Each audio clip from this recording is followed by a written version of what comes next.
Spokesperson Report 462, the Commission for the White House 96. Biden administration should stop aggressive maneuvers, including the preemptive nuclear strikes exercise against North Korea, and immediately withdraw U.S. troops in South Korea. First, Biden administration carried out the nuclear strike exercises against North Korea on November 1st.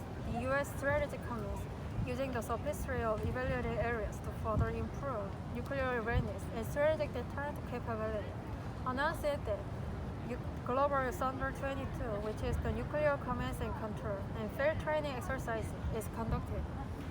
The exercise is known that it includes the inspection of the three major nuclear forces, which are nuclear bomber flight, intercontinental ballistic missile training, and nuclear submarine readiness posture. And that Australia and UK participate in the exercise to employ global operations to deter, detect, and defeat the strategic attacks against the U.S. and its allies. In April, the U.S. Strategy Command also unprecedentedly announced to the public that a stimulated exercise of the deterrence power in consideration of the actual situation against the reactive nuclear armed adversary was carried out, which includes the participation by the strategic commands and the 5 integrated combat commands. Second, the nuclear war scheme of the Biden administration to invade North Korea are clearly revealed in the U.S.-South Korea joint military exercises.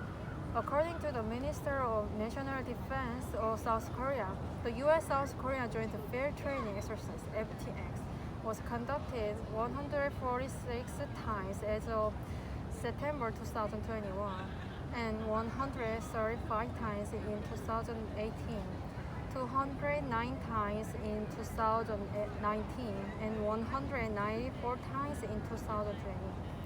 The U.S. and South Korea held the Tailored Deterrent Strategic Tabletop Exercise (TTX) in September, and a joint exercise to disable a nuclear facility in October, blatantly demonstrating their intention to strike a preemptive nuclear strike against North Korea. There is no other reason why U.S. Department of Defense claims that the U.S. and South Korea allies is the greatest deterrent against North Korea. In particular, the U.S.-South Korean military exercises is being based on the Operation Plan 5015, which is the preemptive strike on nuclear and missile bases in North Korea, and is the decapitation strike against the headquarters of the North Korea, revealed their aggressive maneuvers while the exercise viciously incites the inter-Korean confrontation. Third, the U.S. aggression maneuvers against the North Korea increase the nuclear war crisis on the world scale.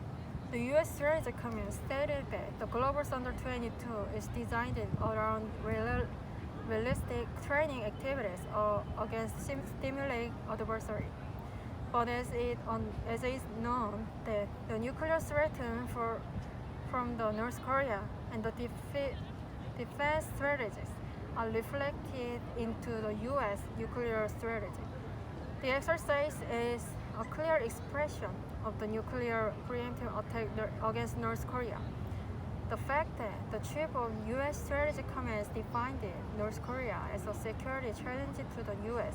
and its allies, and is including North Korea in the target of the nuclear preemptive strike in the U.S. Nuclear Posture Review (NPR) report are proof on acute confrontation between the anti-imperialist and independent forces, including the North Korea and the U.S.-centered imperialist allied forces. As the Korean Peninsula is the main lane of the confrontation, the Biden administration should immediately stop the nuclear war maneuvers to invade North Korea, as well as the U.S.-South Korea joint war exercises, and should withdraw U.S. troops from South Korea, which is the root cause of all wars, including nuclear war.